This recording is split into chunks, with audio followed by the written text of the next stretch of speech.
Hi guys, Mr. Jaeger here, and welcome, double animation, welcome to the last day of Invictus week. I know, apologies that this episode is later than intended.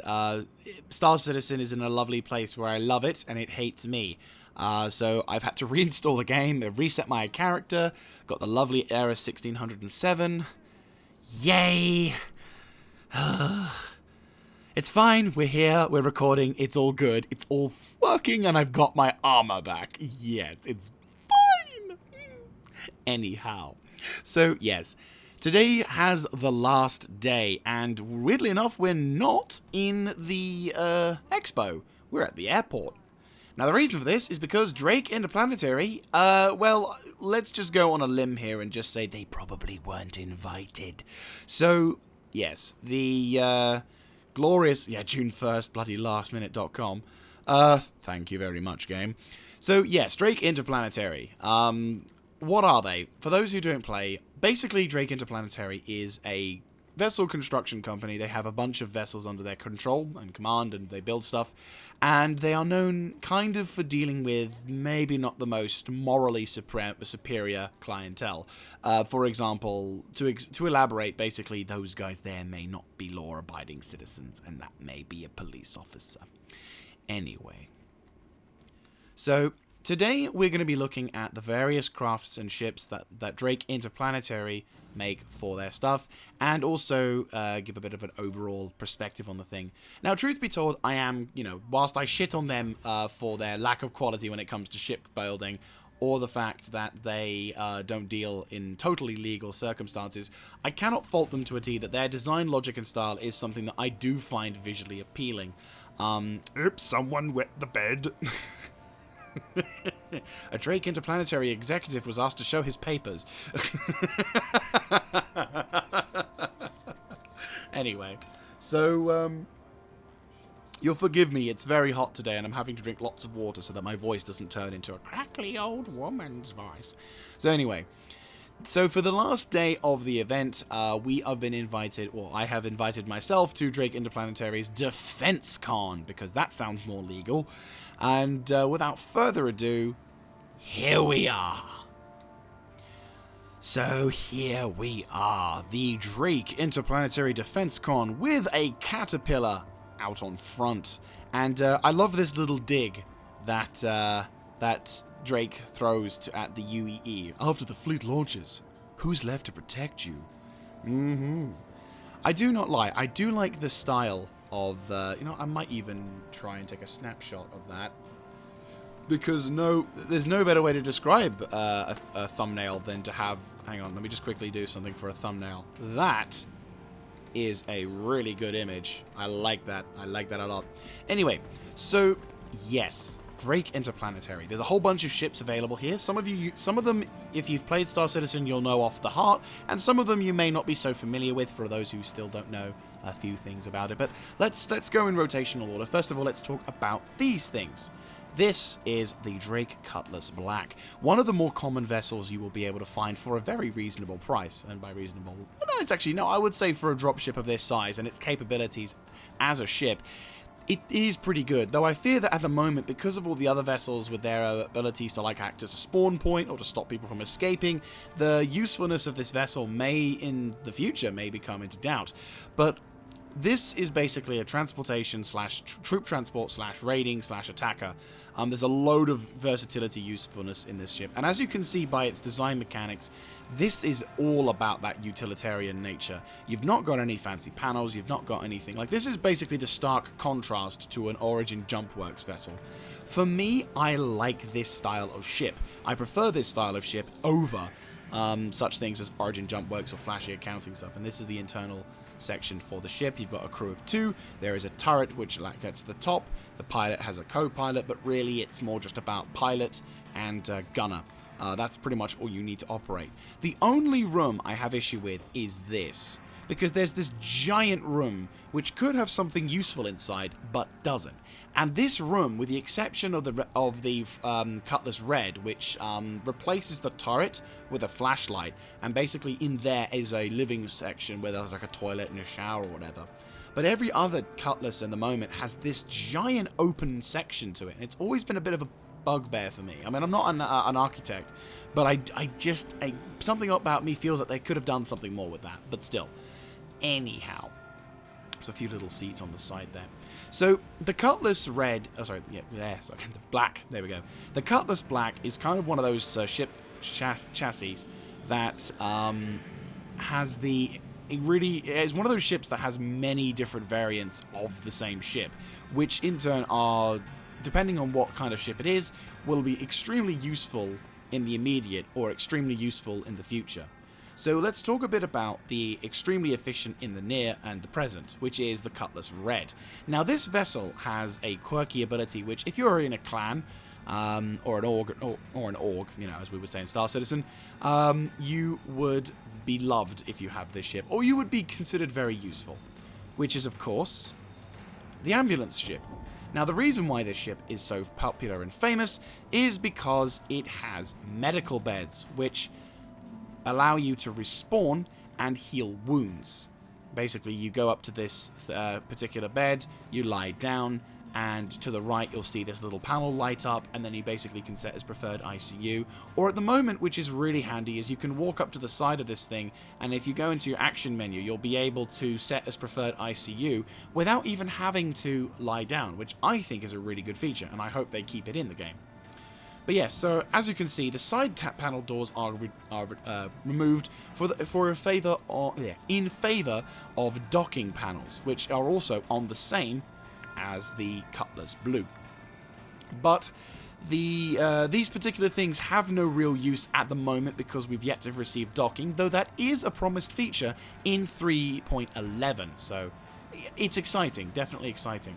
Apart from that, you've only got 2 medical beds, and in the front you've got a pilot seat and beds and other stuff, so that's not really... It's not really a useful ship for combat, but it's not meant for combat. It's meant to act as a spawn point for PvP environments or games or the like. So, now that I've shown you the ambulance, let me show you the police. That's right, because law and order is all what Drake Interplanetary is about. So this is the Cutlass Blue, adequately titled because it is blue. And it has a turret on the top with size 3 repeaters, like the Cutlass Black, unlike the Cutlass Red, which I forgot to mention has a giant flashlight which can be controlled by the pilot, not the player, the pilot. Which, for some reason, I mean, this is something more that Lore of the West said, and I very much agree with it. I think that should be put on, that should be a feature that the co-pilot should be able to use, rather than the pilot, because the co-pilot will just be sitting there doing jack all. And I'm like thinking, that's not fair. By the way, apologies for the low frame rates. Unfortunately, apart from the fact that A, this is Arc Core, so it's already going to be tanking my frames anyway, I've yet to optimize this version of Star Citizen with the graphical features, so I apologize for any low frames or issues that we may encounter. So entering into the Cutlass Blue, you'll be finding these weird little pod things. Well, these are basically the prisoner pods, or PPs, which will be, once we can capture outlaws and bandits and all that, will be basically where you house them whilst you take them to correctional facilities. Now, this is a really cool feature, but one of the more cool features, which they don't actually go into major details about, or if they do, it's not really felt at the moment, is this ship has what is known as a quantum dampener. But again, the internals are exactly the same. So the quantum dampener basically means as long as you're connected close to your opponent, they cannot quantum their way out of the fight, which is a very, very cool thing because it allows you to neutralize the enemy's ability to get out of the area without having to shoot his engines off and potentially causing a giant explosion. So for this, the quantum enforcement device, which is it's quantum dampener. The quantum enforcement device is on the Mantis, but this, to a degree, does make the Mantis's role a little bit less significant. It's a little bit less useful because, well, while the Mantis can stop people whilst they're in quantum, if you can stop them from quantuming altogether, then that just makes life even better. So, and also this vessel's a little bit more maneuverable. Though, admittedly, at this current moment in time, the ship is a bit controversial because, well, apparently its flight model has been modified, which meaning it's a little bit less stable or whatever. But they are apparently changing how flying in combat is going to be... The flight mechanics are potentially going to be changing with how speed affects your vessel's abilities to fight as well. So we may see some level of usefulness being attributed to this or not. Again, we'll see how things go. So, you've seen all of the Cutlasses at this moment, the biggest, probably one of the more famous groups of ships to grace the stars. Now let me show you one of the biggest vessels that Drake Interplanetary has thus far. This is the Drake Caterpillar. Officially labeled as a transport, really this is more of a cargo ship than anything. Transport I always envisioned as basically taking people somewhere, whereas whereas taking stuff from one side to the other is more of a cargo vessel. Maybe that's me just being a bit of a traditionalist. But no, she is 110 meters long. At least that's my previously believed. It was 110 meters long. She has multiple... multiple... My brain wants to melt. It's too hot. She has multiple cargo pod-like systems, which you can see, which are behind these doors. So let me just try and get in the vessel to showcase them off to you. Which is a very lovely ship. I'm not a huge fan of... Ah, there it is. There you go. There's the lift to deploy, which is nice. Though a little bit risky. And to be honest with you, when this ship first came out, she was probably one of the first multi-crew ships to require a multiple crew. Admittedly for, sadly, a bit for anti-troll reasons, because people... There are some groups of people who find life basically their sole purpose in life is to sneak onto your ship, wait until you leave the ceasefire area, and then plug you one in the back of the head whilst you're flying. Which I've always found to be a bit irritating, because I just think, oh, you fucker, I hate you. Fuck you for stopping me from getting on the time. Meh. But anyway, so like I was saying. So yes, this is one of the cargo pods that you can get access to, and if I'm not mistaken, there is a button on the side. Open. There we go. Voila. And as you can see, the wall opens and you can access this thing. And you've got about 4 more pods like this, where you can basically run through. They're all sealed off. They've got their own air access, and they basically have all of these wonderful things. There you go, to the front as well. Very, very nice for your first major cargo vessel. In fact, this is the largest cargo vessel in the game at this moment, which can transport up to 576 SEU. Which is very, very awesome if you are a cargo person. To be honest with you, being brutal, oh yes, you also can go up that route to the upper section. Hang on. Let's just go this way to avoid having to constantly... My character climbed the door. There we go. So, here we go. Wait, do you want to open? Oh, I have to manually do it. That's why. Okay. So, for me, I'm not a huge fan of cargo transportation as the turret access for this vessel. This thing isn't very well defended, unfortunately. It is a giant target whilst in the verse, so it would be a good idea to... Oops. It would be a good idea if you're going to be making this more of a regular thing for you to have the ship be protected by a mate of yours, or to have someone flying over patrol. Like, having people on the gunners platform, sure, but the best protection is for just to hire someone or to have one of your friends fly around, because they get to fly around and get to shoot people down, which is nice. But here's the bridge, which has a little subdeck to it. So there's the pilot of the ship. Very big rocket. I like the giant big button as well. I like that. It's stupid, but it's a big red button. So, this is the crew quarters. Again, simplistic to a T. There's not even a shower in here, which is a bit depressing. Unless that's it. Oh, no, that is in fact it. Oh boy. So the shitter is there. Is that a toilet? No, it's not. Where's the toilet? Wait, so you... wait, hang on. Is the toilet here? No, it's not. Unless... Wait, hang on. No, that's the weapon rack. Yeah, so... Oop. So, yeah. There is no toilet. No. No, but still, this vessel is very simplistic in nature. As you can see by its design philosophy and everything else, it is super simple. I think that's the docking collar area as well, which you can probably get into. So eventually you'll be able to get in by that option. But still... There you go. getting ourselves out. So yes, this vessel is very nice, and if you want to make your cargo career, then I'd say this is probably at the moment the peak of cargo transportation, because you can make a lot of money out of transferring cargo.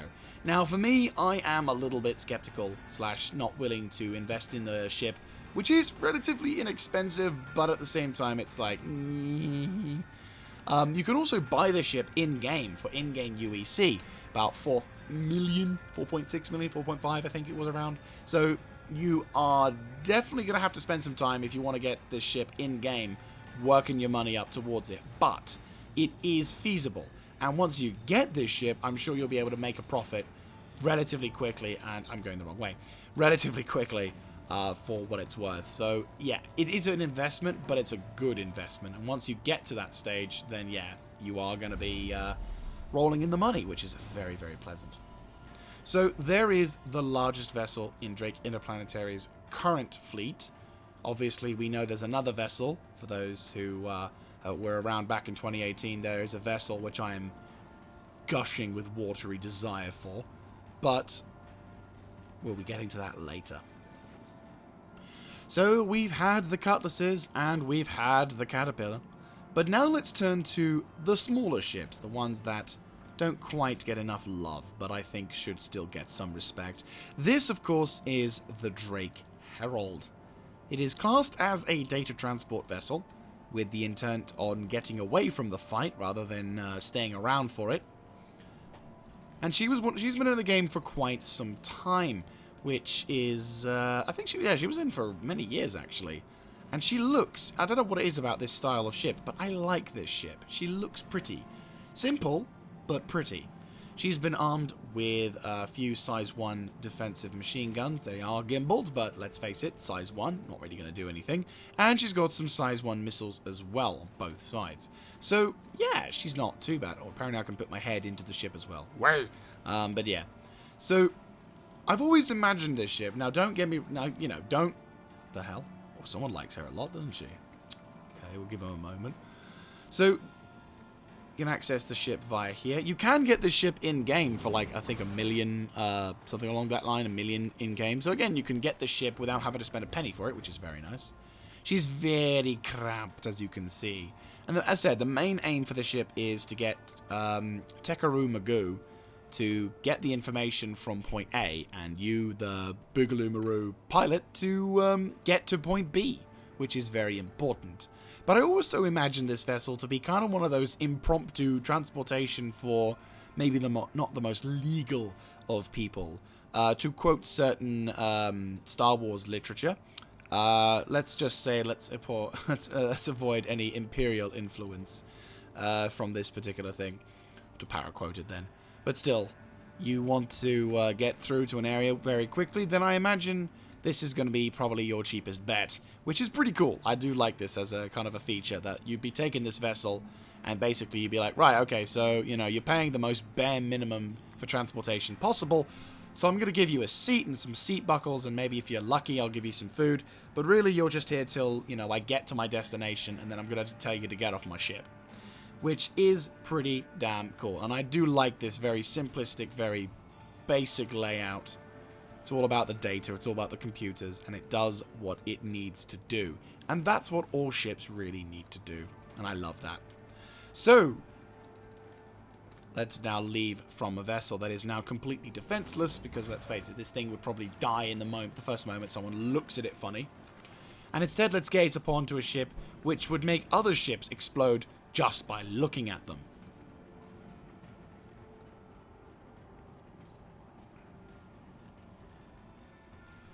Yes, that's right. The beauty, the magnificent Drake Buccaneer. Now, the Drake Buccaneer is a very simple concept. What do I need in a ship that needs to fight other ships? Engines, guns. So the Buccaneer answers that very simply, because it has 2 very powerful engines, and it has lots and lots of guns. It's got 2 size 1 minigun repeaters. It's got 2 size 3 fixed, and all of the weapons are here are fixed. You can get gimbal, but why would you? You've got ballistic, I keep wanting to call it ballistic. It has got the laser repeater size 3s, and a giant size 4 ballistic repeater Gatling gun. Lovely. She's also got what I'm going to call the cluster missiles, because these things basically fire out and turn into tiny missiles, which then eventually turn into, my god, you've just destroyed that ship in one shot. She is, in my personal opinion, my favorite combat fighter. She is the X-Wing to me. And I'm saying that with a bold statement. I'm sure some people are coughing and going, rah, rah, rah, rah, rah, rah. But no, she is my X-Wing. I cannot really figure a reason why I have to say it, but I will say it with pride. I love this X-Wing. She is my X-Wing, and she is my beauty. Oh. So yes, this vessel is incredible. Love it, love it, love it, love it, love it. And it's very maneuverable. What are its weaknesses? Well, so glad you asked. Shields. If you lose the shields, you're dead. More or less. So you will need to improve your shielding when you get this vessel. Now, you can buy this vessel in-game, I believe. Like, you can rent this vessel out, you can do whatever. To be honest with you, I can't remember the price for this one, sadly. I think it's probably around the 1.5-2 million range. But again, it's very cheap, but it is potentially not cheap because it also has really nice weapons. But when you do get this vessel, if you're thinking on real-life money, it cost me 110 quid to get this. And it is available only in limited sales, which is regretful. But if you do get this vessel, it is a very, very good ship to work from as a platform because it does have the ability to be upgraded. I can't upgrade this one personally. I think it's probably just something to do with the package I own. But I could be wrong. To be honest with you, I'm speculating here and I say I might be wrong. It could just be that this vessel is at this moment unupgradable. But I think I've seen people upgrade their other things. So I think mine is just glitched. So this vessel is incredible. I love it. It's very maneuverable. It can handle itself very well. If it does lose shields, though, it does struggle quite a bit. But for every cloud, silver lining, or in the Drake Buccaneers case, for every cloud, you have a size 4 Gatling. But yeah, that's my favorite vessel so far in the Drake Interplanetary. Well, apart from the obvious, but we'll get to that later. So we've had a look at all of the vessels that could be taken in and rented. And now let's look at one. Well, okay, I tell a lie. There is one more vessel we can have a look in before we have a look at the holograms, which is, of course, the Drake Dragonfly. This is one of the hover bikes you can have access to in the verse at the moment. There is another one done by an alien craft. I can't remember what they're called. Esperia, maybe? Yeah, Esperia, which is the Nox. Now, I will admit I do not have loads of hours in either of the vessels. I've not really had much of an interest in hovercraft technology. But I will say this.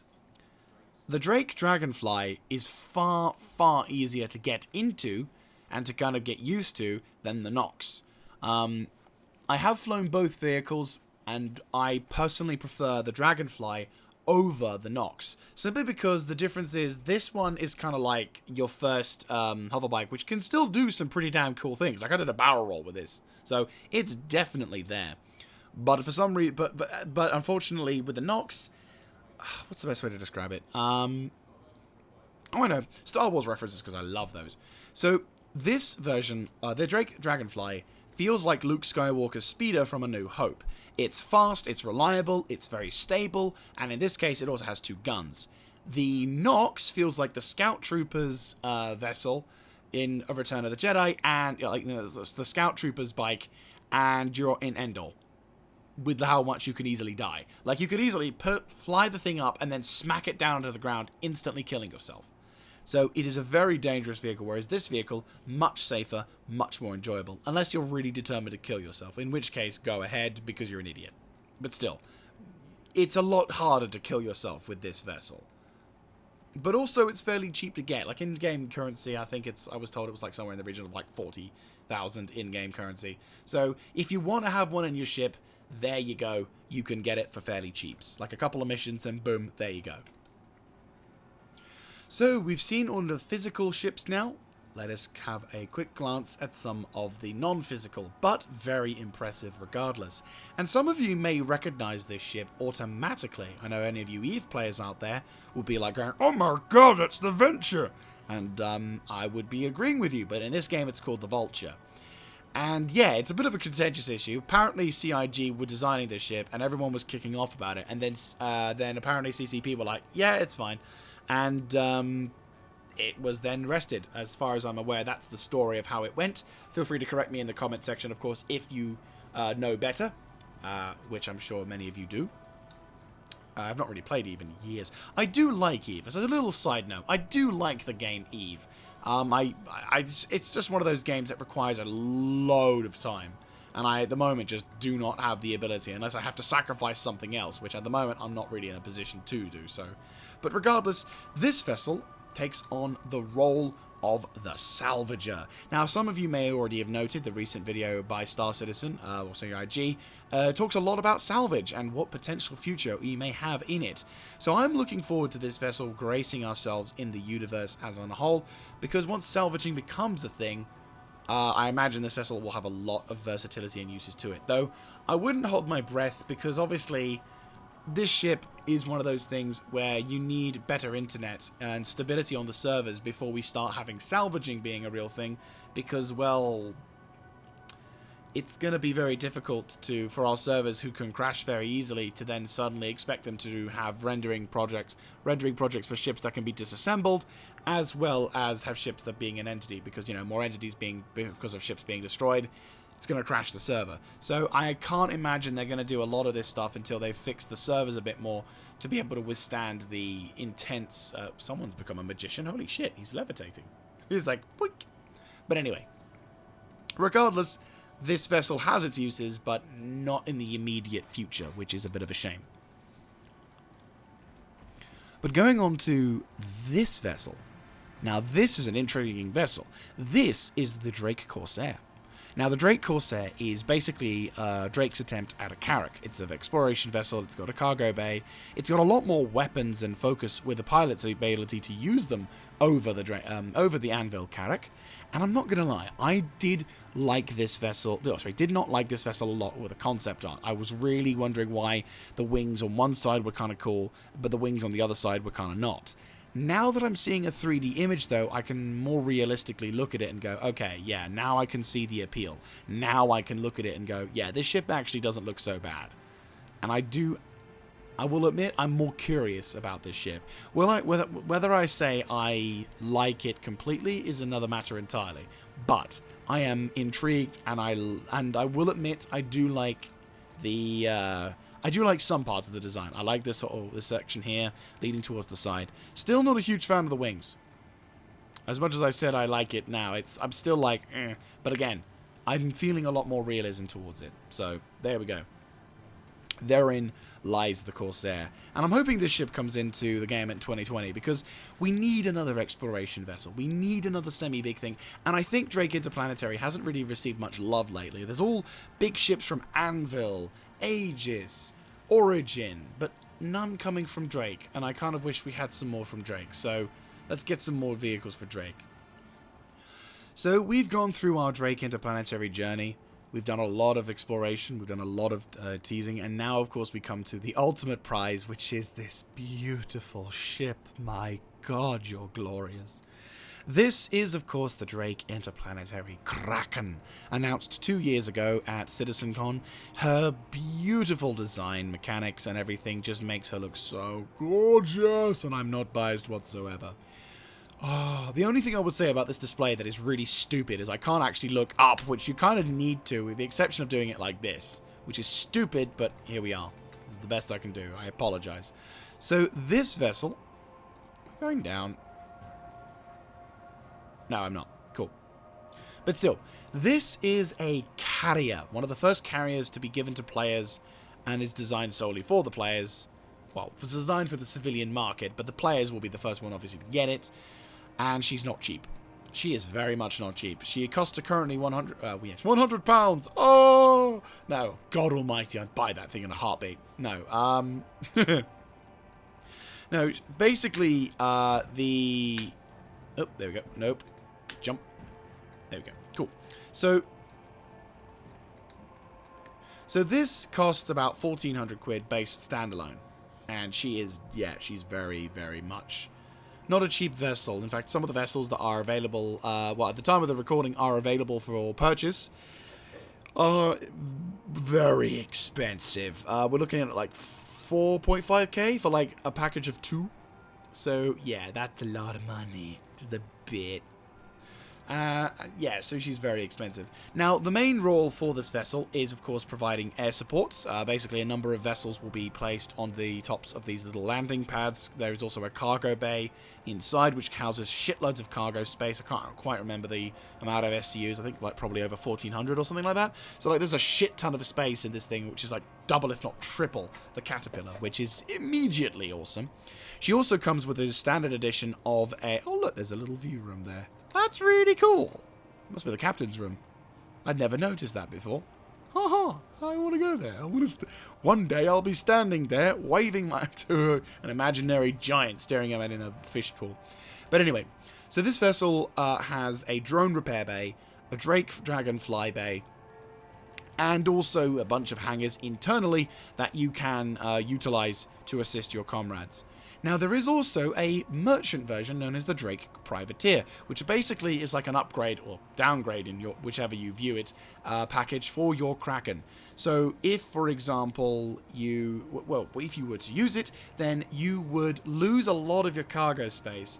You'd lose your Dragonfly bay and your drone repair bay, but you would be able to gain a large venue for which you can sell stuff and rent your ship cargo bays out to merchants of the like, and being able to earn a bit of money on the side, which is pretty cool. I'm not going to lie, that is a pretty cool feature. And as such, you'll be able to rake in the profit. Though, at the moment, and this is admittedly from information from the Law of the West video when he was comparing it between this and the Merchantman, for some reason you can't seem to... You'd have to supply the materials and stuff yourself. When you allow people to rent out property, apparently you'll have to, if you, for example, if you... I don't know, we're renting out a grocery store, you'd have to pay for the importation of the groceries to your vessel, so the only thing you're renting out to the people is the space. Now, personally speaking, I'm not a huge fan of that, and maybe when the ship is more likely to come, when we're closer to release, we'll probably get better quality details, or like, more later, that's not greater quality, start again. You'll get more up-to-date information, there you go. Which will allow us to, hopefully, maybe the CIG will allow us to not have to worry too much about sorting out our own merchant. But still, it's a really awesome idea. I'm very excited for it. I cannot wait. And this is a goal of mine. This is one of my end goals for Star Citizen. If I can get this ship and use it for a while, I'll have considered myself at the top. That's the ship I want. That is a ship I want, and I want to have it in this game. And I'm wanting to fly around with it. I want to be able to take off from it. And I want to have the pride and satisfaction of knowing, yeah, this is my ship. But again, in the future, Mr. Jaeger. In the future.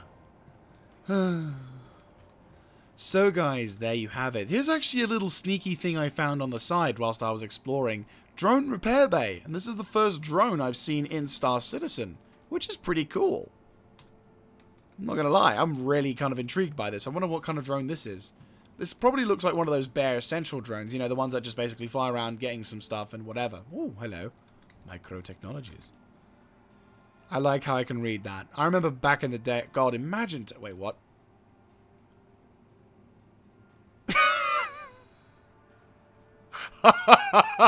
I didn't even see that. That's beautiful. I turn it off and turning it on back again.